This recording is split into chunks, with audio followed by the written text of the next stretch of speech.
Hi gang, the Joy Podcast is full of revelations. Joy Podcast. Did I say it again? We've renamed it the Joy Podcast. Okay. The pod of Joycasts. The cast of Joy Pod.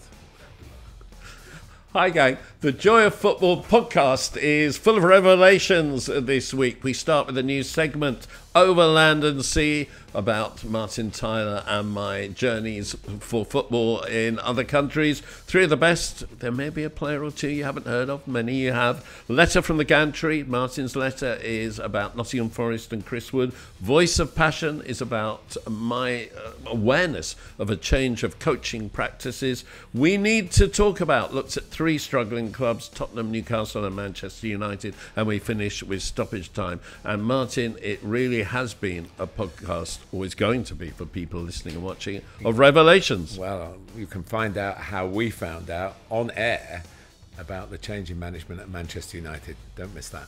Well, just to interject, gents, literally while you were talking about Spurs, Manchester United official club statements, Erik Ten Hag has left his role as Manchester United men's first team manager. It feels like someone's finally been put out of their agony, really. They've been dull, haven't they? This must have been a very, very difficult decision for them to make, whether it was Sir Jim or whether it came from the sporting directors. I mean, when you look back now, Jose Mourinho went into Manchester United in 2016 and in his first season won the League Cup and the UEFA League. What did we say a few weeks ago? Do they need an Arteta? And what I mean by an Arteta is somebody who's given the chance to clear out the dressing room, to get his philosophy across. The Joy of Football Podcast. With me, Neil Barnett.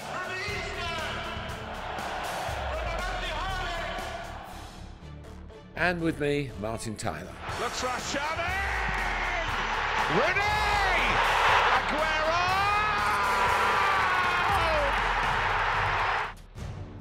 The Joy of Football. Hello, the Joy of Football podcast with Martin Tyler, the greatest commentator in the world, and me, Neil Barnett. I have been thinking, should we have called it Two Old Geezers Talk Football podcast instead? And just to prove that we're still young at heart, Martin did a game up at Everton that was a 5:30 kickoff and drove home afterwards. What time did you get back? 10 to 12. Just in case the law and order are checking the mileage, I was well within the limits. I hope. I've heard nothing contrary to that. There was nothing. Saturday's a better night to drive back than Sunday. Sunday's always busier for years and years. Of course, when I was working for Sky, I did Sunday games all over the country, and that was often a tough trek home. But this was very pleasant. Found some nice stuff on the radio to listen to, the sort of music that you would despise. And it was by, and I really enjoyed the game. It wasn't a classic. It was Everton pushed all the way by Fulham, really. I mean, I'm going to come on to an episode from the game and to honour an episode from the game, just one moment in the game. But it was always the points were there to be scrapped for, and it went right to the wire. So it's good. And when you go to Goodison, as I mentioned in an earlier podcast, you're thinking, is this the last visit? I never choose my games. I get selected to go to games, and I wonder whether I'll get another gig at Goodison. I'd quite like to do the last one, simply because I guess perhaps the oldest working commentator, that I might know a bit more about the history of it, because I was actually there. So.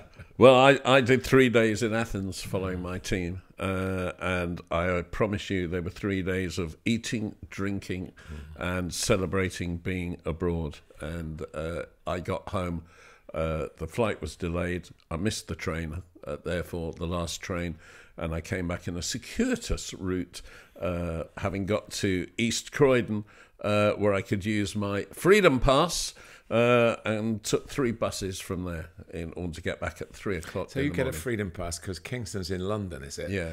It was the capital of Surrey when I was growing up, Yeah. but it no longer counts as that. So you wouldn't get a Freedom Pass because I live in Surrey and I don't get one. No, yeah. You are underclass. Yes. So. Right, we have a new segment, and we're going to start with that, and it is about travel. We're calling it Overland and Sea. Martin, a trip abroad. Yeah, you came up with this, and as always, Neil, it's a very good idea because it's got me racking my brains about travel isn't that much easier these days, though it probably should be, and you've just itemised a recent case for you. But I'm going to take you back to June 1977, and I'd only been a commentator coming up for 3 years, not quite 3 years, and I was given an assignment it was obviously in the summer, but the qualifiers were still being played. And qualifiers, that would have been for the 78 World Cup, yeah. So Ulster Television, which is the ITV branch of in Northern Ireland, asked me to cover Iceland versus Northern Ireland in Iceland, in Reykjavik.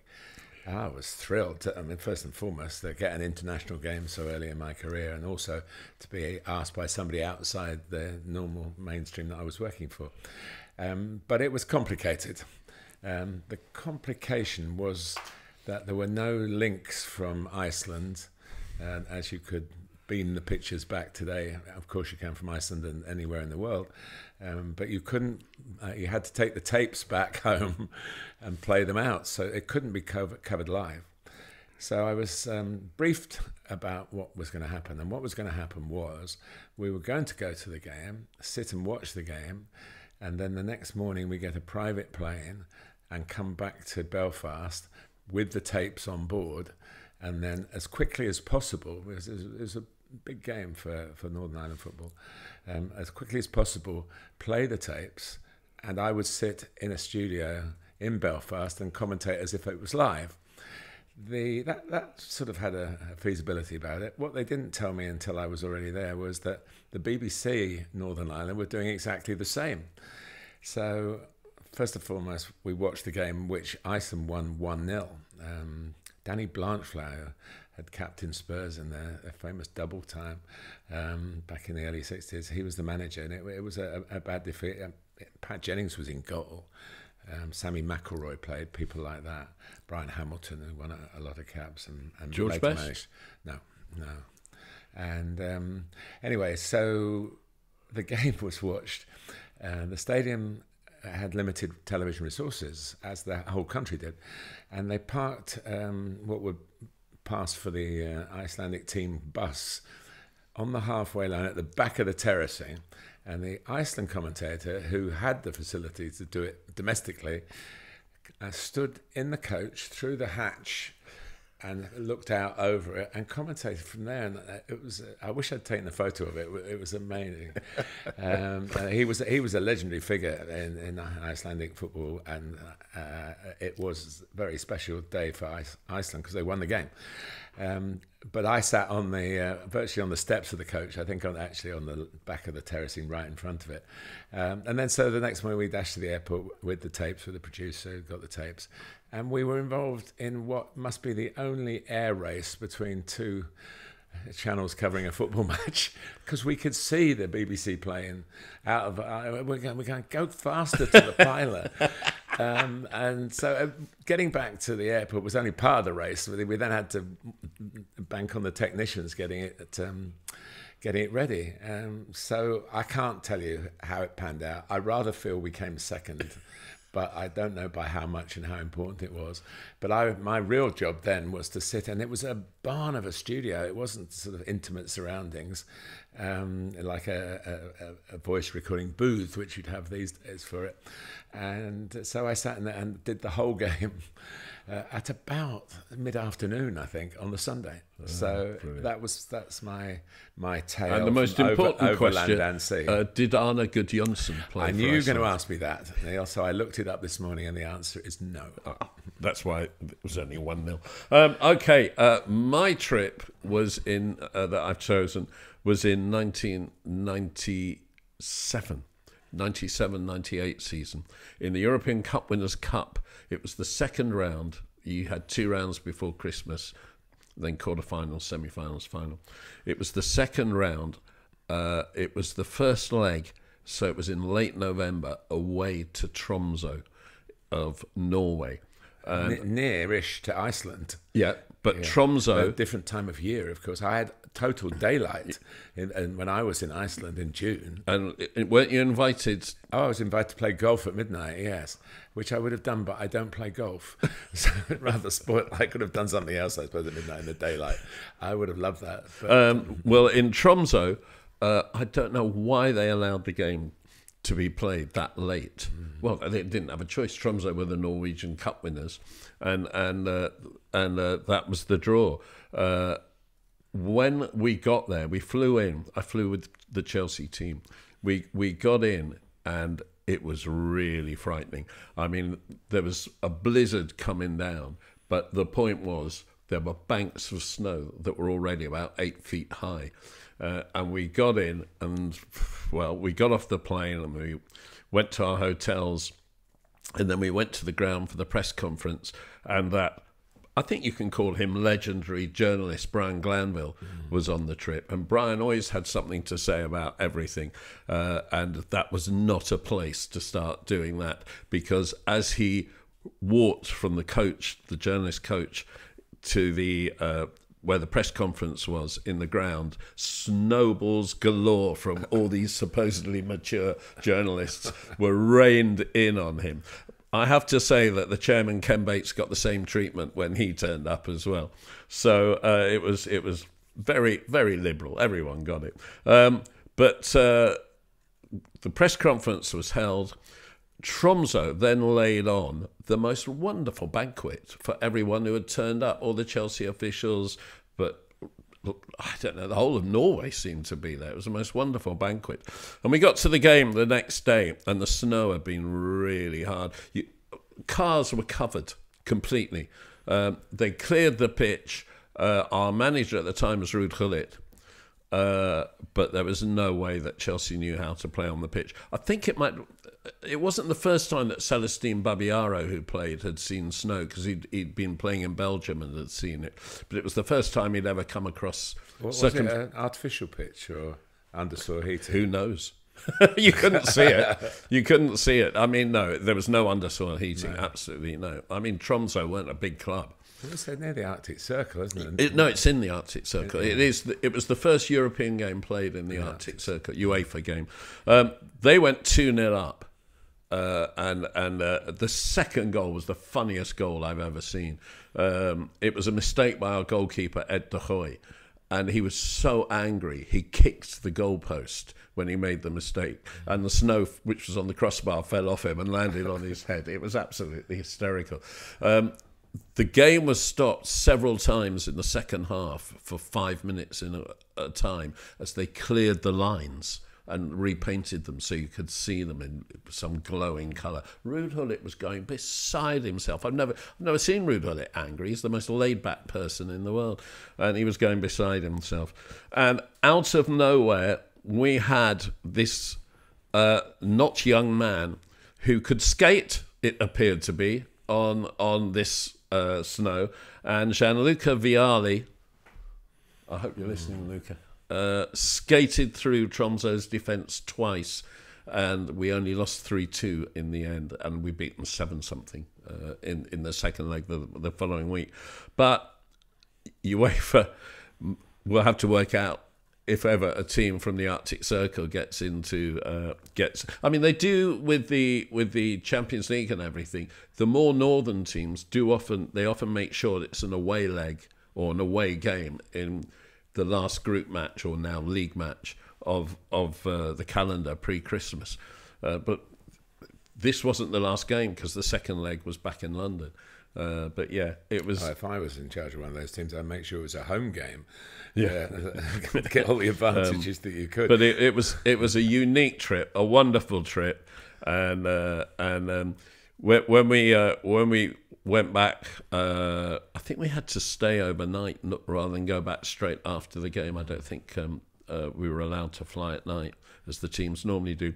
When we went back in the morning to get on the plane, Luca pulled me over to one side.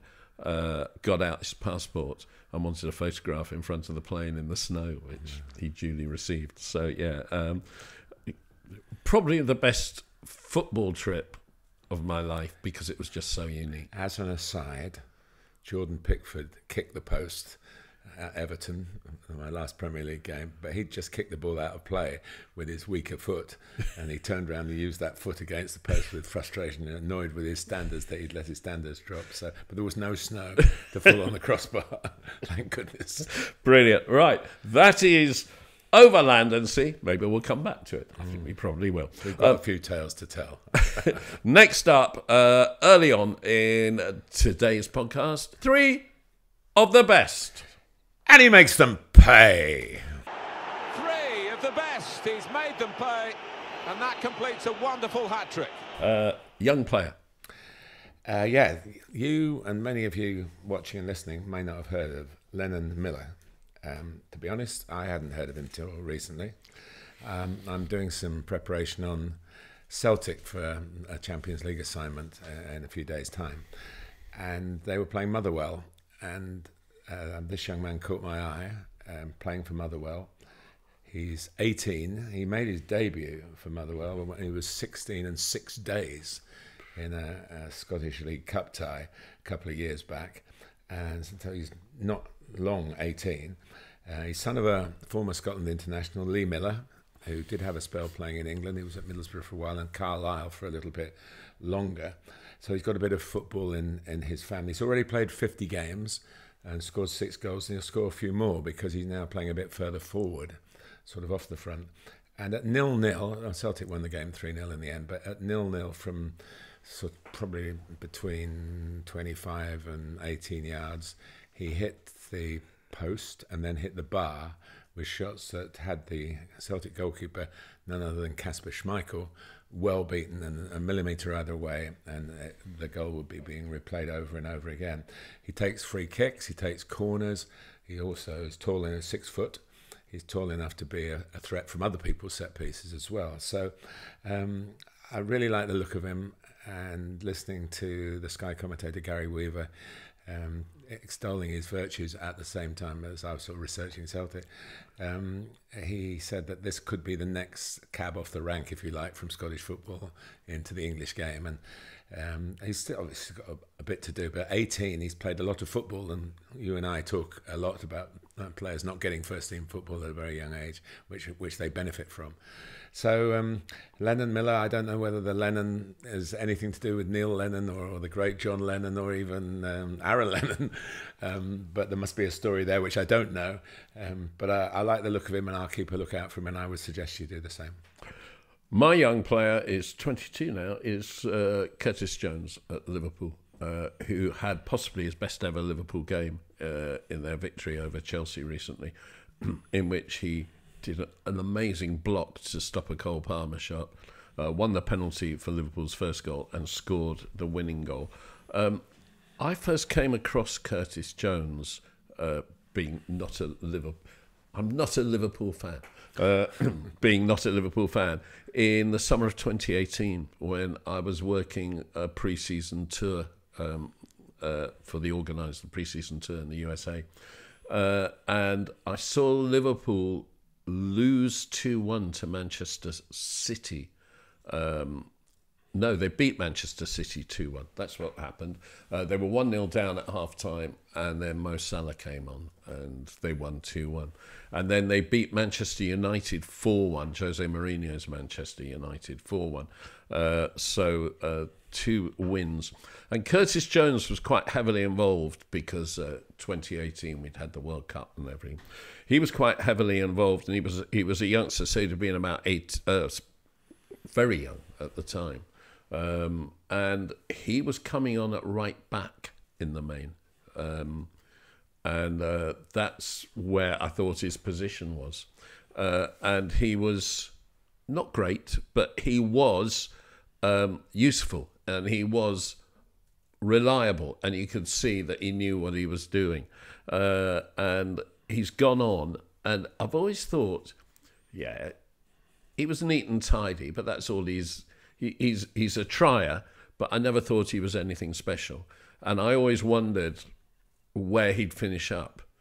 And this game, Liverpool-Chelsea, a couple of weeks ago, for the first time, I'm thinking maybe I'll finish up in the Liverpool first choice 11, because he was excellent. He had absolutely everything: touch, power, stamina, technique. He had absolutely everything, and he just seems to have grown up suddenly, aged 22, and looking like someone who can say, "Yeah, I'm here with you, Alexis McAllister. I'm here with you, Dominic Szoboszlai, and all the other midfielders," and he looks part of it. When he got into the first team, it was cup games, as often is the case for young players, and he had an eye for goal. He did well in the FA Cup and the League Cup, and that seemed to go away, but being used differently when he was getting more Premier League outings. But he got a goal, didn't he, against Chelsea, which I think is part of his strengths.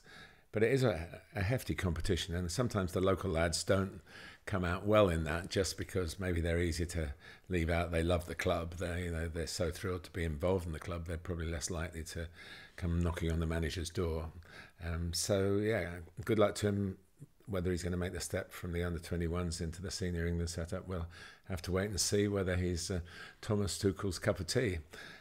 But he's certainly, again, a good advert for producing players at where there is still, I think, a great pool of talent on Merseyside. So one of their own, and yeah, good choice now. Old player. Well, mine is also Merseyside related. And I did say earlier, I've got one moment. Ashley Young's nearly 40, and he played the whole game against Fulham, despite the fact that they had Seamus Coleman, who's fit again, who's not that much younger, of course, than Ashley, but had been the regular right back for seemingly decades, fit again on the bench, and Nathan Patterson, who's also a young right back, who Scotland international, who could also be a candidate to play, but Sean Dyche has not taken up his candidacy very often. No, but he's been injured. He had a hamstring operation in April, I think, May, and so he's not been available. And Seamus I had a chat with Seamus a few weeks ago. He was hoping to get back for this game, and he was involved, but he didn't get on. They had to make a lot of substitutions to try and get being rightly 1-0 down. But the equaliser came. What Sean Dyche had done, he brought Jared Branthwaite, who was fit again, on at the back, and pushed Michael Keane up front to give an extra presence in the box. And it was then the case of getting the ball into the box. And Dominic Calvert-Lewin had been replaced by Beto, who's struggling for first-team goals. But in the 94th minute, Iliman and Jai slung this ball over from the left, and Ashley Young, well up in field at right back, had to make up his mind what he was going to do with it. It was too narrow the angle to shoot. He just cushioned a volley so perfectly that Beto couldn't miss. It was just one touch that I'll remember from that game. And, you perhaps lose the capacity to run around, although Ashley still does a lot of running around. But they always say the skill you never lose. And he could be doing that touch, till the day dies, really, because if you have that talent, and he still got it. And Everton was struggling to get some desserts out of the game, really. And it got them a point, and it kept them. They were 4 games unbeaten. Now they're 5 games unbeaten. So it was a really big moment in a not perhaps total significant game over a Premier League weekend. But for a lover of football like myself, it was well played. I was going to say well played son. He might be my sort of son, but everybody else is dad, really. 3 thoughts on Ashley Young. One, Ashley Cole told me, because he used to play on the left wing, of course, at Manchester United, Aston Villa, and at Watford, and England. Yeah. Ashley Cole told me that as a left back, the hardest cross to defend was an Ashley Young cross. And of course he often came in on his right foot, which wasn't fashionable then. But Ashley Cole, that's what he said. And that must honestly, because of the quality of his crosses. We talk about football being a collection of moments. Really, this was a moment. It wasn't the goal, but it made the goal. It made it an unmissable chance. The second thing was in 2018, after the World Cup, with one of my partners in crime, Rocky Ray Hudson, who's an ex-Newcastle footballer, we chose our World Cup 11 from 2018, and I had I went with the back three and had Ashley Young at left wing back or left back. Maybe I went with the back four and had him at left back, and he was my only England player in it. He had a really good World Cup in 2018. And getting the most, and we're going to talk about somebody else in that category, getting the most out of an ageing body takes a lot of doing. And my third one, Ashley Young, I went to an Everton game last season, I can't remember who against, and went into the mix zone afterwards, and he was doing interviews. And Tamori wants to get in on the show. For those only listening, Tamori is just... non-speaking part, though, it seems. My cat, one of my two cats has just jumped up and is entering the entering the field of play. And because he just cannot stand not getting the limelight. He's getting the limelight now. Yeah. So Ashley Young was being interviewed by the throng of the press in the mix zone, where both journalists and players go. And someone said, "You're on a 1-year contract. What will you do if you don't get another one? Will you retire?" And he just said, "No way. No way. I will be playing, hopefully for Everton, but for somebody next season." So he goes on and on. Yeah. Lovely. My old player is Robert Lewandowski. The first El Clasico of this season, Real Madrid 0, Barcelona 4. He got 2 goals, the first 2 goals in a minute. Not in the first minute, in the second half it was 0-0 at half time. I'd always thought from a distance of Lewandowski as a goal scorer and nothing else. In 2020, just before lockdown, the last European game that Chelsea played before lockdown, so it was the home leg of the round of 16, was against Bayern Munich.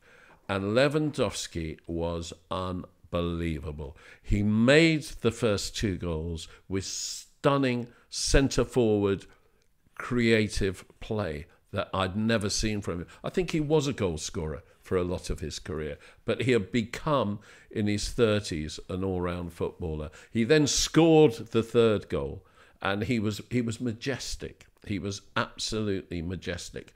But I kind of fell in love with Robert Lewandowski. Before that, I fell in love with him in 2018. Now, in 2018, if you recall, Germany had an absolutely useless World Cup. It was embarrassing. It was so bad. They went out in the group stage. And after the World Cup, Mesut Ozil received a lot of abuse, and a lot of it was probably racist abuse, and he went public about it because of his Turkish roots. He, in 2018, was actually, no, it was the following year. I think it might be in 2019. He'd gone to England. Oh, he was in England, obviously, and he didn't play. He was at Arsenal. He didn't play in Germany again. In 2019, in a pre-season game in Los Angeles, which I was at, Arsenal played Bayern Munich, and Ozil came off the bench for Arsenal, and he came onto the field. And I just got the feeling that Lewandowski hadn't seen him since all the eruptions post-World Cup. He came on the field, and Lewandowski went straight up to him and shook his hand. It was more than a gesture. It was a statement. And I just thought, you're all right. Good man. Yeah. And he's 36 now. I mean, quite honestly, these centre-forwards, Martin, still stunning in their 30s. I'm surprised you haven't made a comeback. I'm thinking about it. One of the things that has changed probably for Lewandowski with the length of his career and some of the other older ones, we're going to mention one in a minute, is the quality of the defending hasn't improved. No, it hasn't. But also, he's gone to Spain, where technique is everything, I think, in Spain. It's in Germany, it's running. I think he might struggle in the Bundesliga now. But in Spain, where it's technique and he needs to finish. I mean, his 2 goals were just immaculate finishes. And then he missed 2, still at 2-0, within the next 5 minutes. He could have got a hat-trick in 5 minutes. But goal scoring is a state of mind. And once you've got it, talk to any of the great strikers, I'm lucky enough to have conversation from time to time with Alan Shearer, and it's still in his mind, he is still that person. Yeah. He's got a striker's mind, though he's not kicked a ball in professional football for a long time. You don't lose that. That's what gets you through the lean periods. Well, it's funny you should say that, because the former record goalscorer at my Chelsea, Bobby Tamley, told me that his successor, Frank Lampard, may have a midfield head for 80% of the pitch.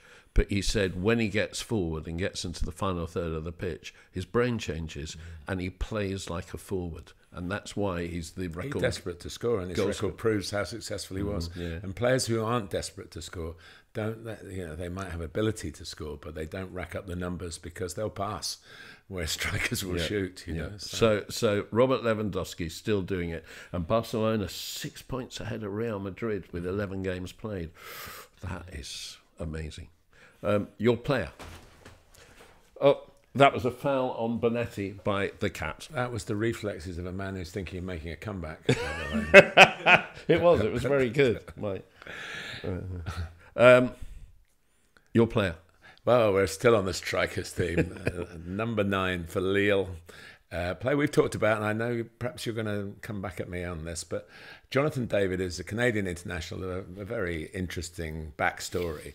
But goodness me, what a time he's had over the last couple of weeks. Let's start with the fact that Lille beat Real Madrid, the doyens of Champions League football, the holders, of course, and everyone that you like to play against but you don't expect to beat.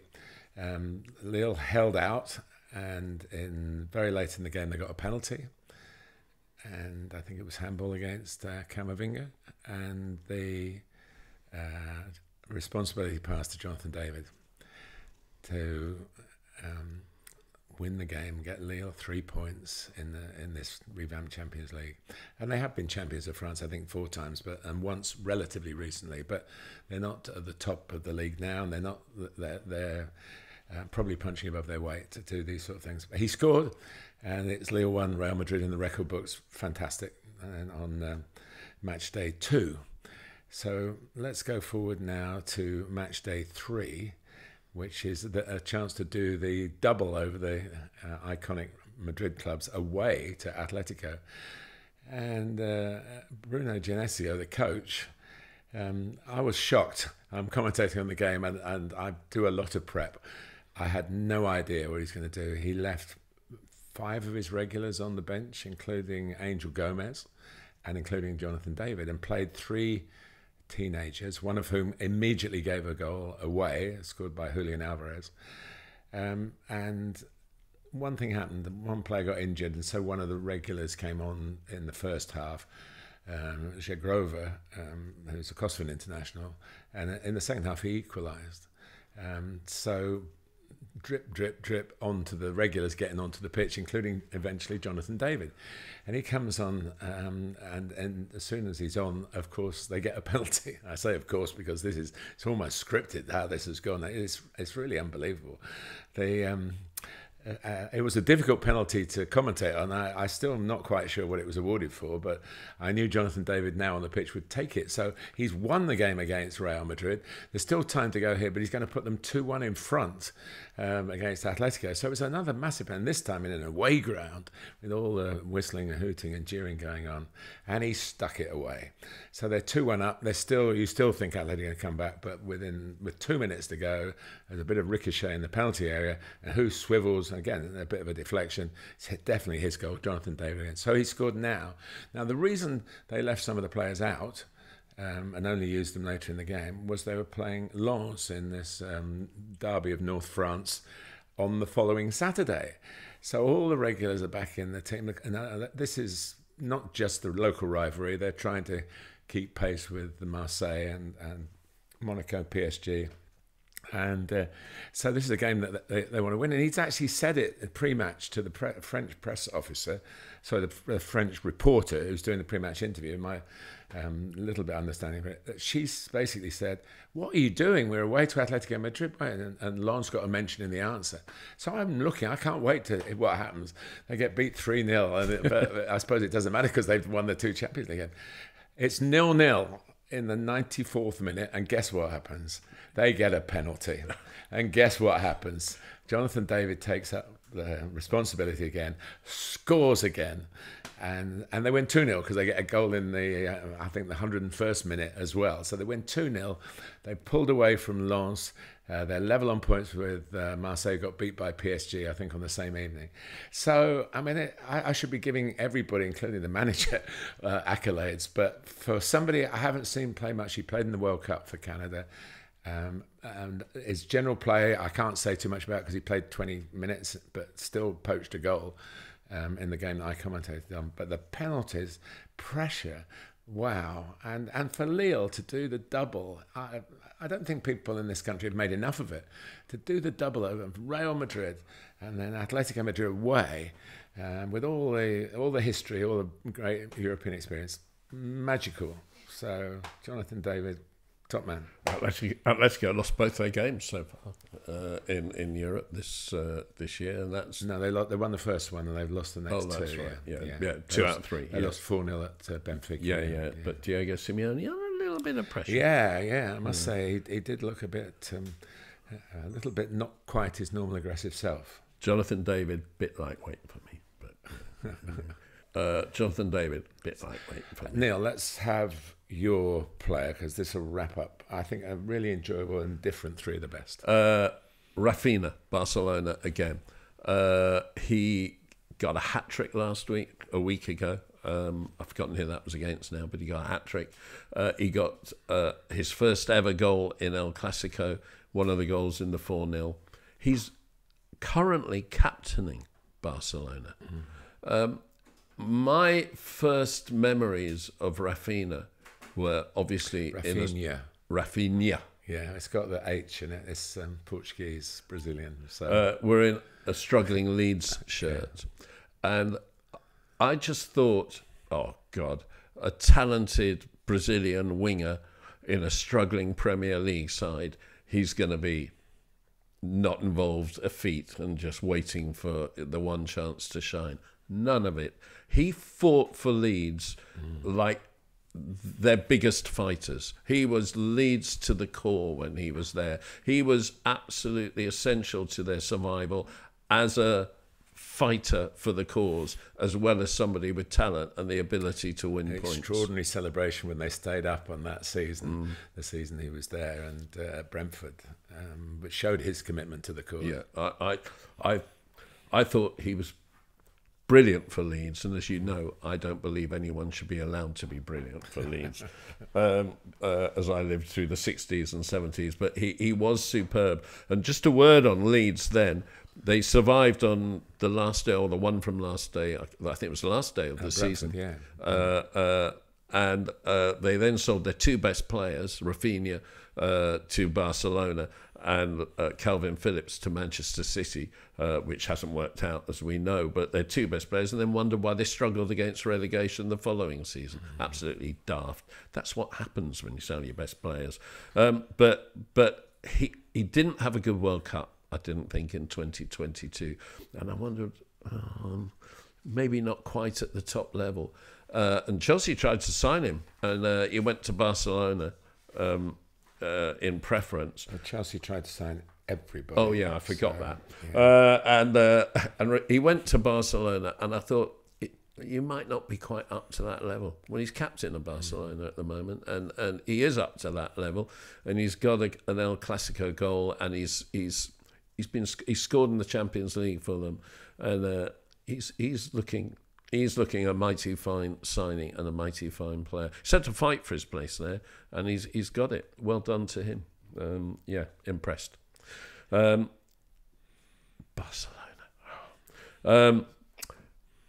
It is time for this week's Martin Tyler's letter from the Gantry.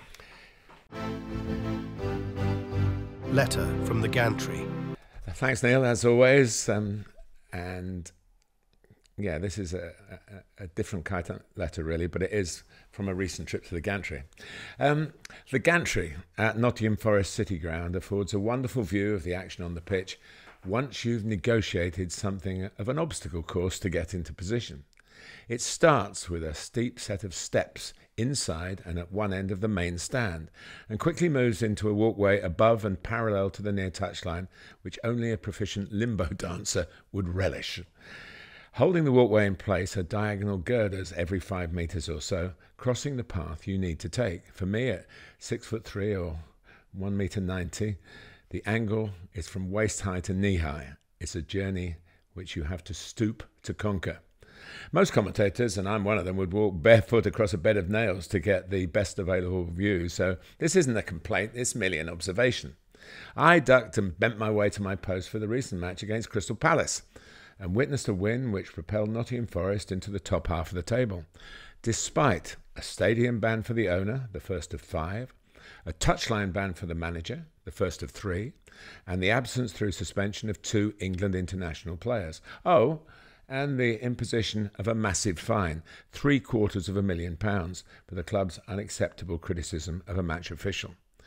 But if I arrived to a context of crime and punishment, I left marvelling at an example of control and discipline. Chris Wood has made and is continuing to make the very most of a career that has kept him a very long way from home for a very long time. He pitched up against Palace after the October international schedule had involved a round trip of some 20,000 air miles to his native New Zealand and beyond. 2 more caps for the All Whites in the process, and of course a goal in each. When I say a long time, he made his league debut in England in April 2009, over 15 years ago, as a trainee for West Bromwich Albion. He actually made 3 brief Premier League appearances as a substitute for the Baggies. After 5 loans to EFL clubs, he didn't play in the Premier League again until August 2014, by now with Leicester City. And I saw him score his first goal at the elite level to earn the Foxes a point on their return to the big time in a 2-2 draw at home to Everton. The first of just 7 Premier League appearances for Leicester, again all as a substitute. He wasn't going to cut it in the big time. That was the prevalent view in the game. He finally started a Premier League match when he moved to Burnley in 2017, marking that occasion by scoring a 1-0 winner at home to Crystal Palace, and he's never been out of the top flight since then. He did the same to Palace much more recently in Forest colours. The goal was a perfect example of a shoot-on-sight policy. Now, you must have played the table football game, bar football maybe, with 2 teams set out on rods, which you manipulate from the side of the table. Chris struck the ball facing the goal like you aim to make the central striker do in that attacking rod of 3. The snap and suddenness of the shot got the better of Palace and former Forest keeper Dean Henderson, whose previous game had been for England in Finland. Wood and Forest have a connection in nature, and in football terms there's a natural connection too. When Nuno Espirito Santo took over at the City Ground, he backed the Kiwi. As I write, Chris has scored 18 times in just 25 Premier League matches for his current manager. That appreciation of the manager's work and support is never far from the striker's lips when he does his interviews. Praise for his teammates too. He's never controversial. He loves football and he wants to extend his career as long as possible. Talk of not just the next World Cup New Zealand should qualify, but the 2030 finals as well. His lifestyle is geared around the marginal gains of today, the right balance of work, rest and recovery. Knowledge of proper nutrition is available to all, but is followed to the letter by few. Chris Wood does it properly. I asked one of his former coaches what he was like to work with. The answer was slightly complicated, but very complimentary. Put it this way, I was told. Unlike most footballers, you would never get a call from Chris saying, could he have permission to do something outside football? Total dedication to his trade. He also knows his game inside out, technically and possessionally. He recognises his limits and plays to his strengths. In England, on the other side of his native world, he's worked so hard to be the player who's finally much more widely appreciated today. For many seasons, undervalued, but never unemployed. To give you some perspective, he's still scored more goals in the Championship 78 than the 76, his current tally in the Premier League. You can throw in 8th in EFL's League One as well. So in the county of Sherwood Forest and Robin Hood, today's tales of stirring deeds are of Nottingham Forest and Chris Wood. How old is he? Coming up 33. So in the next World Cup, he'll be 38 when in that, yeah. Because it'll be in the summer, won't it? Yeah, well, I don't know. And 2030, I'm not sure. Anyway, but 38. We're just talking about Ashley Young, but I know it's a different. He could be. Yeah, and he wants to, and I think that's the main thing, isn't it? And a lot of players, believe it or not, really think they've had enough in their mid-30s. The body aches a bit too much, and maybe they've made other interests in their lives. But Chris Wood is single-minded, a striker. When he got that goal against Everton for Leicester, I knew he wouldn't be playing for very long. People say, "Oh, he got them up. He scored goals, and he scored lots of goals for Leeds before he went to Burnley. His championship record is splendid." But everybody, no, he's a bit too awkward. He's not quite flexible enough. And all he can do is head a ball. Yeah, but of course he can do much more than that. His shooting is splendid. Yeah. So hours and hours of practice, dedication, and it's true. I think that was he's done brilliantly. Football mirrors life. If you put it in, you get something back, and he's getting it back now. Fantastic. Which brings us on to Voice of Passion.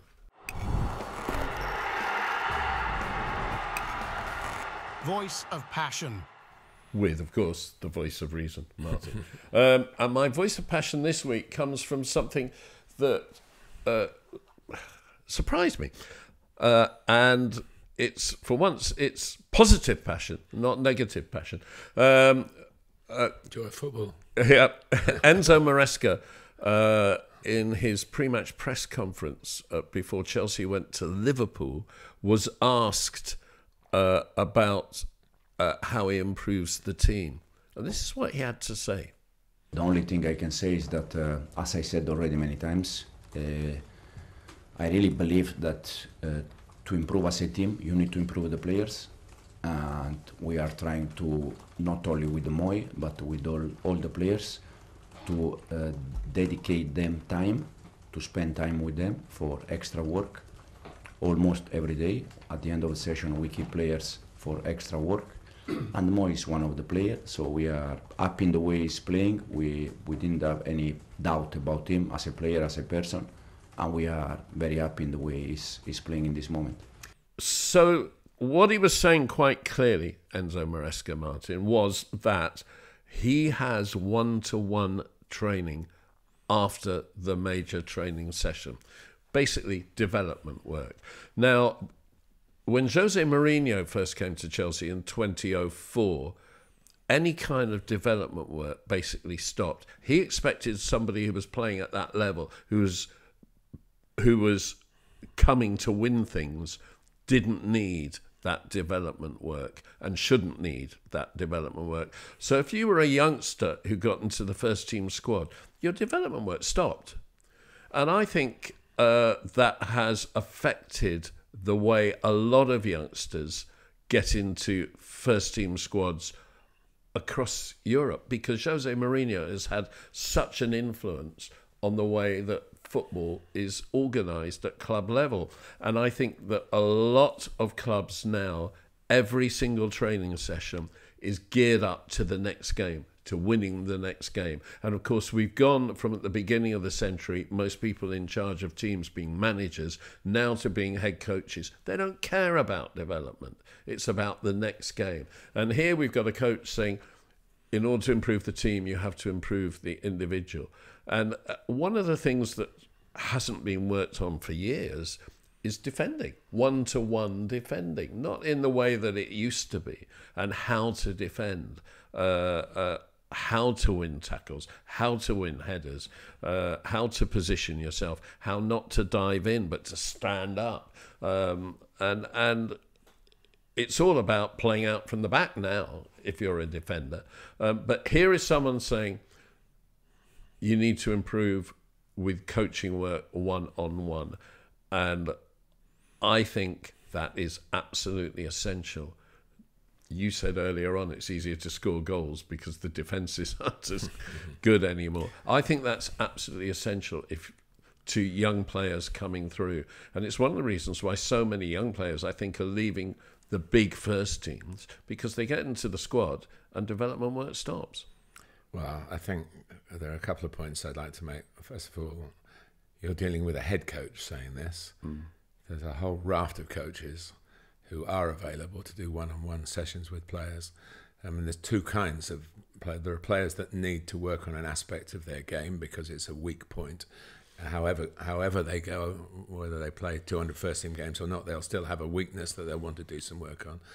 And there are players who need to develop to get into the first team, to have their weaknesses and indeed their strengths amplified as well. And so there are people. First of all, there's the coach. I've watched Leicester train this season, and they did do what Maresca is saying. Of course, it's his former club. As they carry over from that, was early in the season, but they were working on the new centre back who'd come in, and they were working on his game in the kind of things that he would have to do in Premier League football and English football. The other thing is that players are good, the proper professionals, at going off in a group themselves, and the senior pros will help the younger pros, but also be helped in return. So they will go off, and this is some of the issues that you can never be sure about at clubs. Some managers say, "We're in now, that's it, finish, you're done." But often, especially early in the week, when there's a little bit less emphasis on the team shape for the weekend, they'll go, "Right, going off, do what you want, come in when you want, make sure we're having lunch together in 3/4 of an hour and be ready for that." And players would go off and strike balls to each other. The defenders would do a bit of heading. There'd be situations where working on perhaps what happened in the last game. So, professional is a word that shows that you have... you're taking on a profession. You're doing something that requires detail. It's probably not as specific as a job description if you're sitting in an office somewhere, but it's still the same in terms of the principles of it. So I think there is more to it than that suggests. But yeah, there'll be a few dogmatic coaches who say, "No, you've had enough. I want you to rest now. I don't want." I've even done it on non-league. We had one player who got himself in the Football League, Dan Sweeney, and he was first to arrive and last to go. And we couldn't, the training ground was closing down. This was of an evening, So, but he did it, and all credit to him. I'm not sure how many Football League games he played, but a good number. And he was a young player, and so that is there. You don't actually have to. You have to be aware of the problem and aware of what might improve it, but it doesn't necessarily have to involve the first team manager or the first team head coach. But there's still, I just think there's still some teaching left to do when they come out of the academies, and it's good that teaching is being done at the top level. Passing on the tricks of the trade, I think, is very important. And I think that's what good pros do to young pros. I remember somebody at Liverpool saying, "Well, I didn't want to help Michael Owen because he was going to take my place for sure."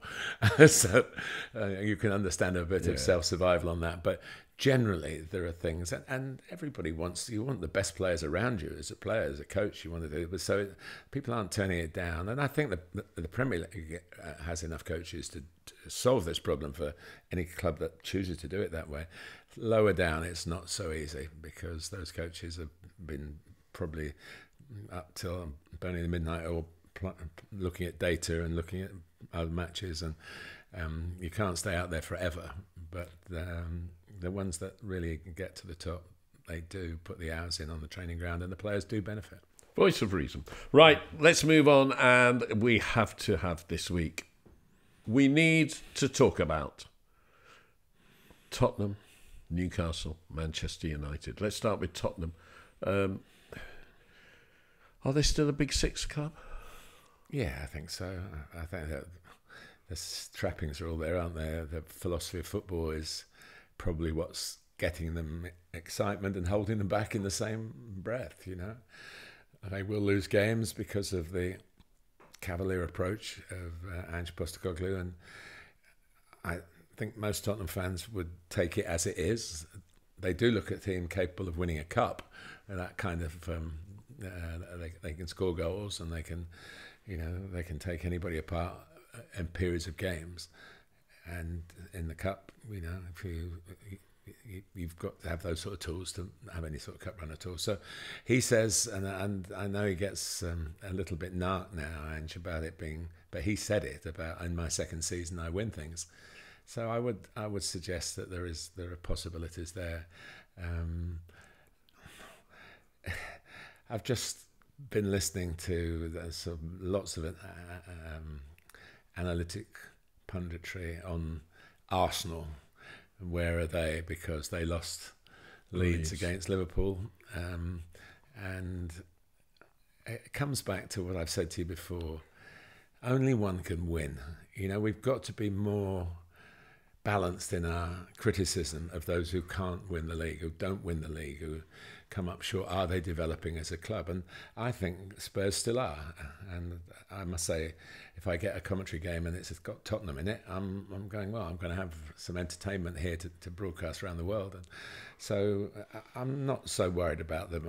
I know that there will be high. The highs will be very high. They'll be spectacular. They'll take some teams apart. And the lows will be, oh my goodness, the goalkeeper can't deal with set pieces, or the line is so high that it was very breachable. So, but there isn't a perfect world. If we had 20 perfect teams, we'd be dealing with 1-1 draws every week, wouldn't we? So we must point out the weaknesses, but I'm a great believer in emphasising the strengths. And the strengths of Spurs are?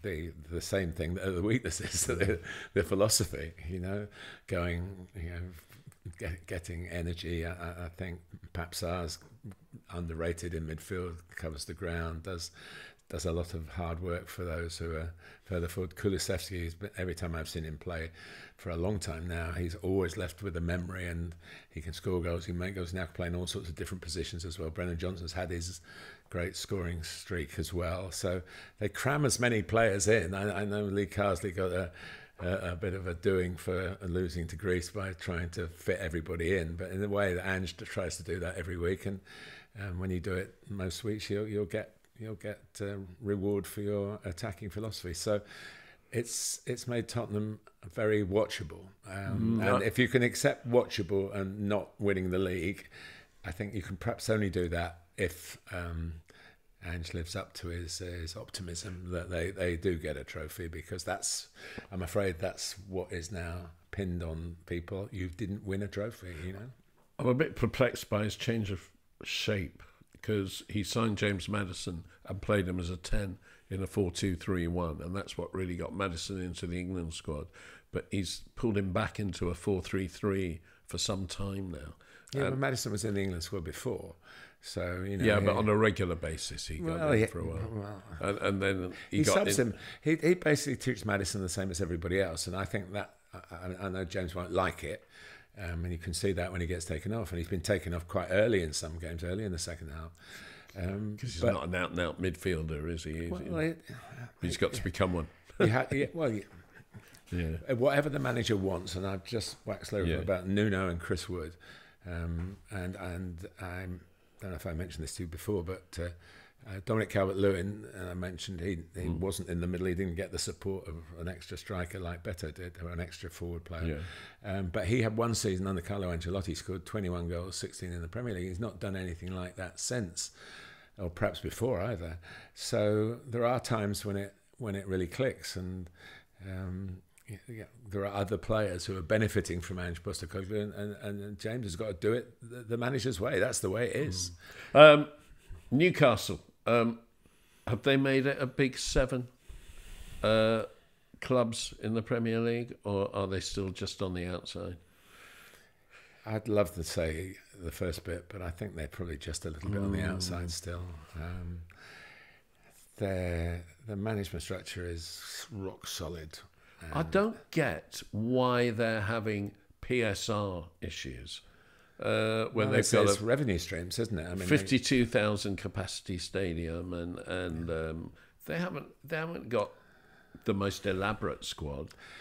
But as everyone is finding out that you can only charge the going rate for these things, and the going rate hasn't got the income stream up to being.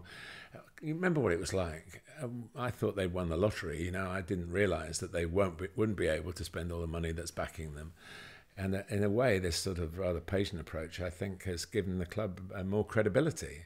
They haven't just gone in and said, and football doesn't allow that now. And you could argue that that's a mistake, that football should allow, if you've got the backing. So then we'd end up with 40 clubs owned by the 40th richest people in the world. And what would happen then, I don't know. But I think they just caught a bit betwixt and between. The expectation has gone up enormously, but you can see them. They've got a pathway there, but they're still going up the steps to get there. That's allowed by the structure of the industry. I think they've gone backwards from the team that came fourth a couple of seasons ago, when Pope was saving everything pre an injury that he's not really come back from in the same form. He's taking a bit of time to get to it. And then they had a back four, Trippier, who's a couple of years older and has had issues, and Cher and Botman, who's been out all season, and Dan Burn at left back, now playing centre back. So they've gone from Trippier captain on the pitch, with Lascelles club captain, Trippier, Cher, Botman, and Burn. Lascelles has been out for goodness knows how long. Yeah, he was cruciate ligament. To Livramento, Cher, Burn at centre back, and Lewis Hall at left back, and it's not as powerful, it's not as balanced, and it's not as good.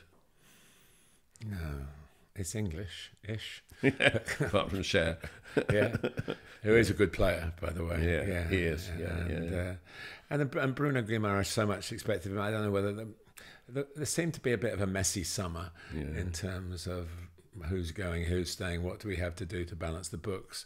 A new sporting director coming in and trying to make his point. He brought in for a reason, not to just yes. So that's sometimes those disagreements can produce a really good dynamic. I haven't really got any evidence that at Newcastle it's done that as yet, but it might still do it. They've got Isak back, and he scored in his comeback game, and he's starting to look. He's very important for them. Yeah, but they've got Gordon injured, and Almiron played against Chelsea, and they didn't look. They looked. How can I put it? They looked second best.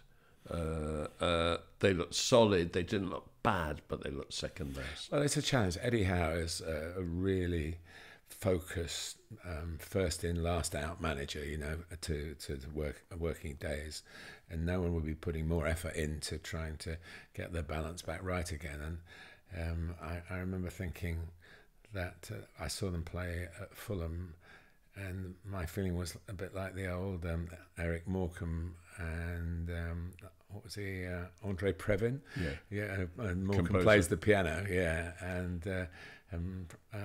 Previn says, well, that's no good. And Eric says, no, you're playing all the wrong notes. I'm playing the right notes, but not necessarily in the right order. Yeah.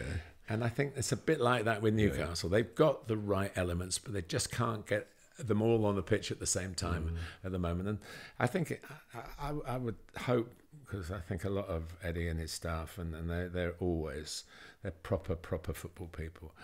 Not that there aren't many who aren't, to be fair, but they are definitely. I speak up for them, and they will be working tirelessly just to try and get it into the right order. Now, if you're wondering why in a podcast called The Joy of Football we're talking about the struggling teams, it's because obviously as a Chelsea supporter, I just love these teams struggling. So let's come on to the one I'm enjoying most of all, Manchester United. Well, just to interject, gents, literally while you were talking about Spurs, Manchester United official club statement, Erik Ten Hag has left his role as Manchester United men's first team manager. Ruud van Nistelrooy will take charge of the team as interim head coach. Well, there we go. Yeah. That was our producer, Billy Reid, who is a Manchester United season ticket holder. Yes. I never liked Ruud van Nistelrooy as a Manchester United centre-forward. I thought he was a penalty area player who didn't do enough. He went to Real Madrid and was a far better player for Real Madrid than he ever was for Manchester United, in my estimation. Well, there are certain rules and regulations I always think about managers who bring in coaches, whether the coach should stay. But, I mean, Ruud was brought in for this. So he wasn't an original Erik Ten Hag selection, so I think it was probably made clear that there was a role for Ruud beyond the Erik Ten Hag time. But, well, it feels like someone's finally been put out of their agony, really. I mean, Eric's done his best to try and justify the fact the results have not been clearly what they wanted. As we speak, they're 14th in the table.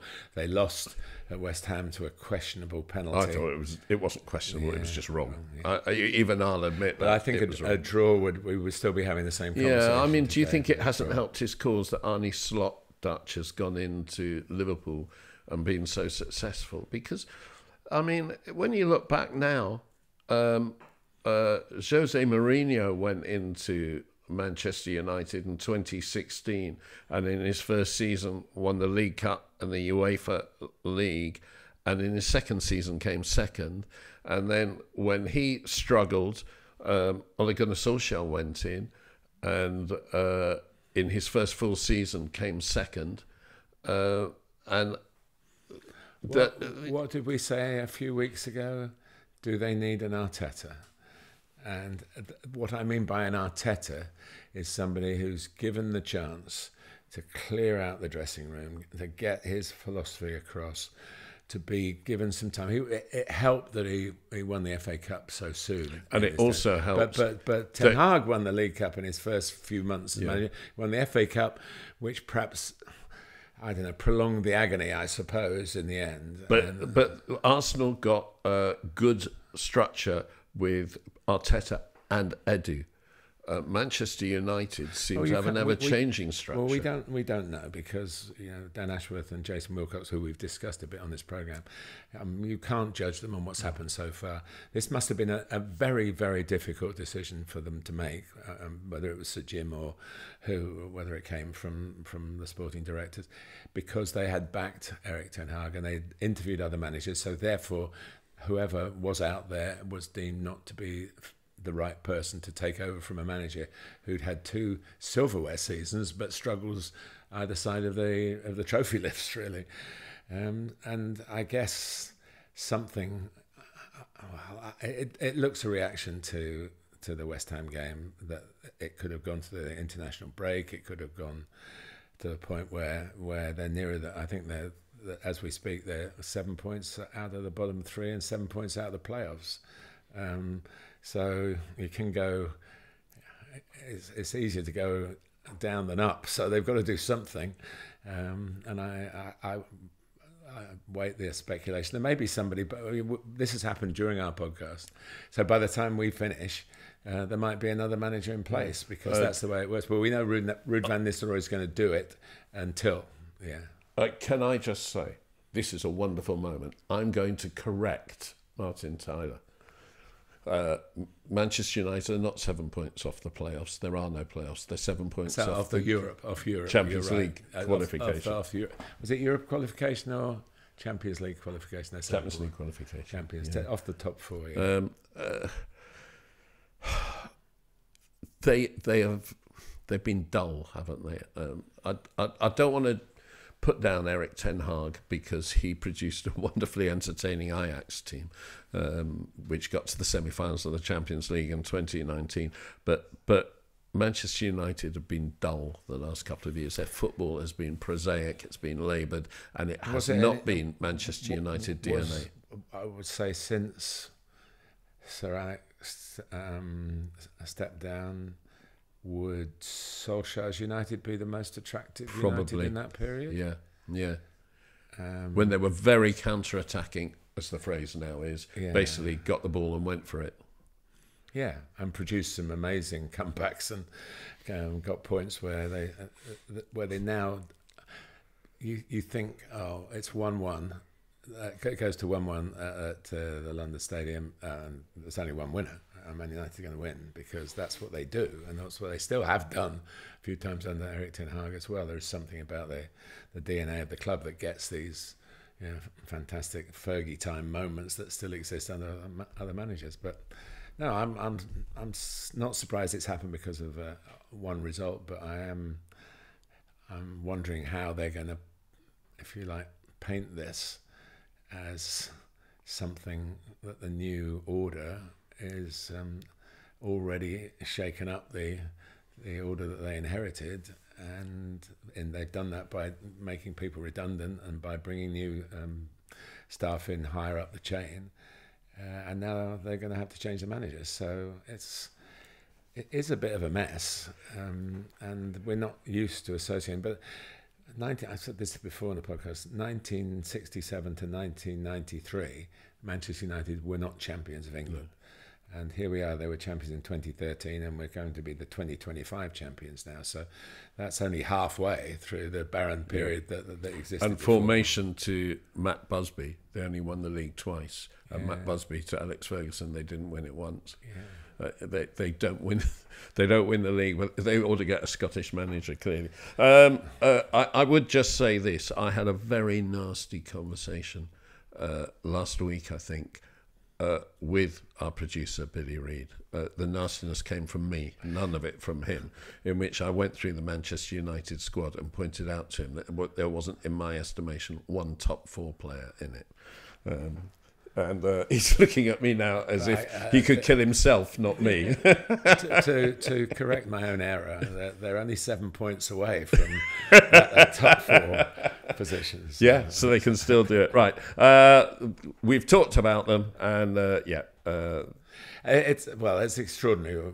These, as everybody knows with podcasts, they are recorded at a certain time, and we're stuck by the history that is history. But this is the most recent history that we've ever introduced into the podcast. So thank you to Billy Reid. Yeah, thank you. And I missed the chance when we were talking about Newcastle to call this segment "We Need to Talk About Kevin Keegan," but never mind.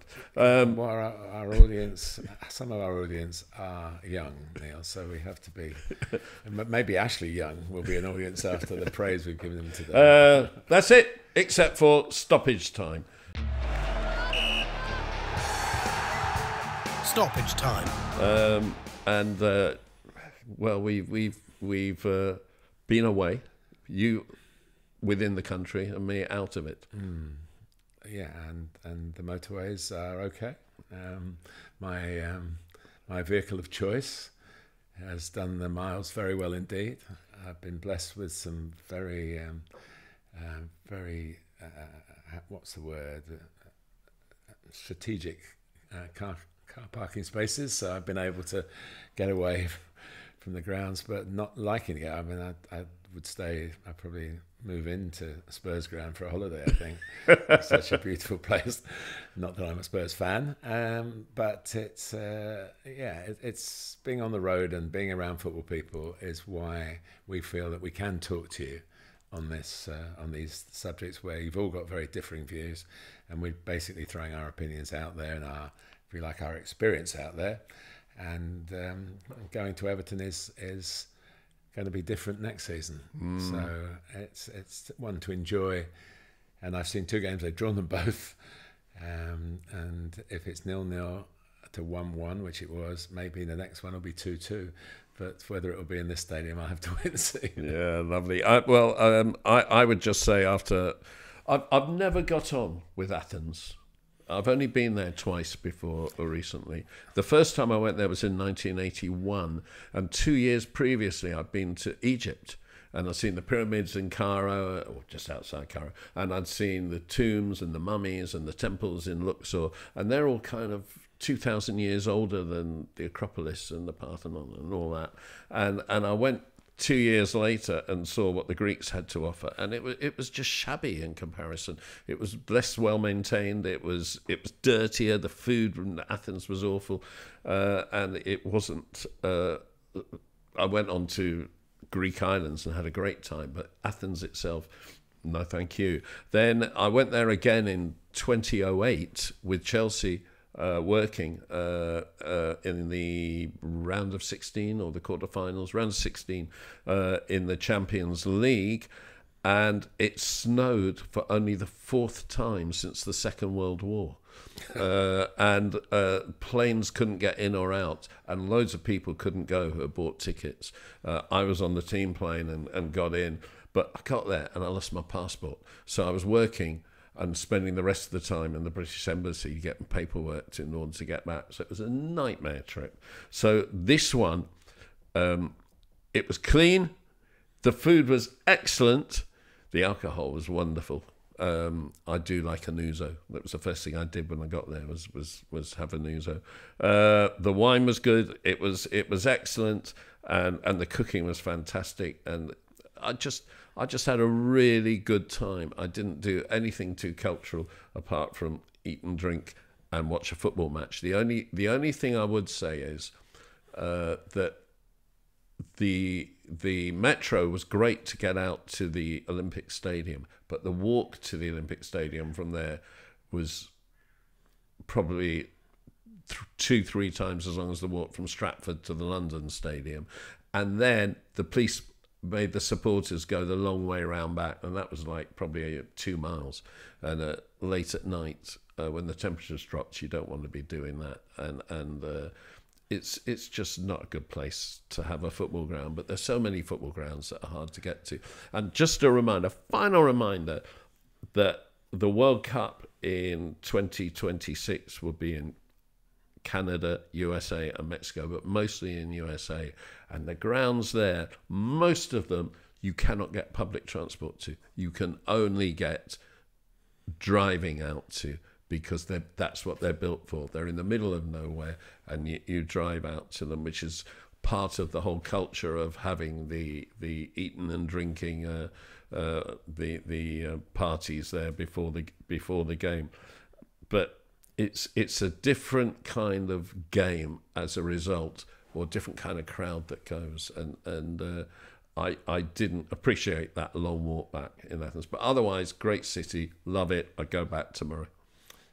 Well, my one comment to that is, may I thank the Everton press room for the chicken and mushroom pie, which was a very high class before the game against Fulham, and got me through not only the game, but the 4-hour journey home.